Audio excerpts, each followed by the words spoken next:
Morning, Sir Vanhamin. Late na ako nagising, 11 a.m. na. And it's my flight day to day. Sakit sa mata ng araw. Tama na tayo ng oras na rin kasi. Halo-halo na siya.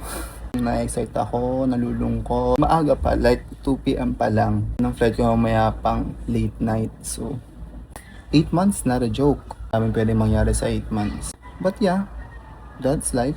At yun, I'll keep you update. So yun, so check.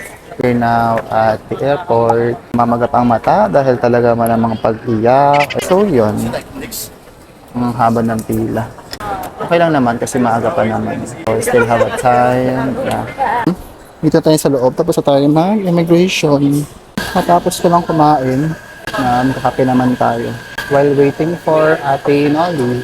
Thank you po.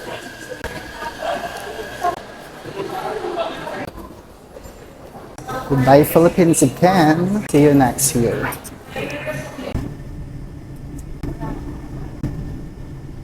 So yes, nakalipad na tayo and see you next year. So hi guys! Hi sis! We are here now at the Qatar airport. So ang flight pa namin is 8 a.m. pa no? 7. 15 hours flight pa yung next, punyeta.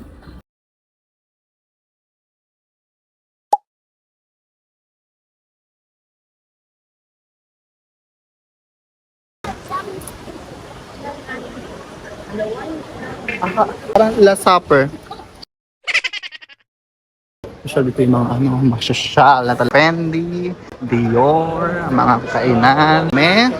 KFC lang kami, excuse me. Imagine mo kung ganito kaganda sa Pilipinas. Wala, hindi mangyayari yan dahil puro corruption sa Pilipinas. Ganda. Good.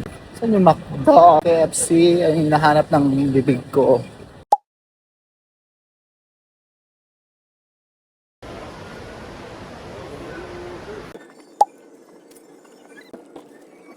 Sabi nyo, kain na muna ako. Hindi ko na para sabihin sa isa sa inyo.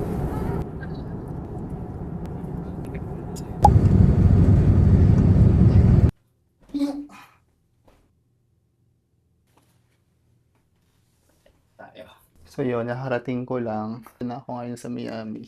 Ito ang problema sa US. Lahat ng hotel ay walang ang bidet.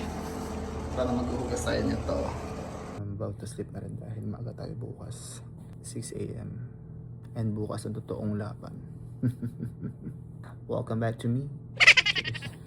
Thank you for watching. Bye. See you around.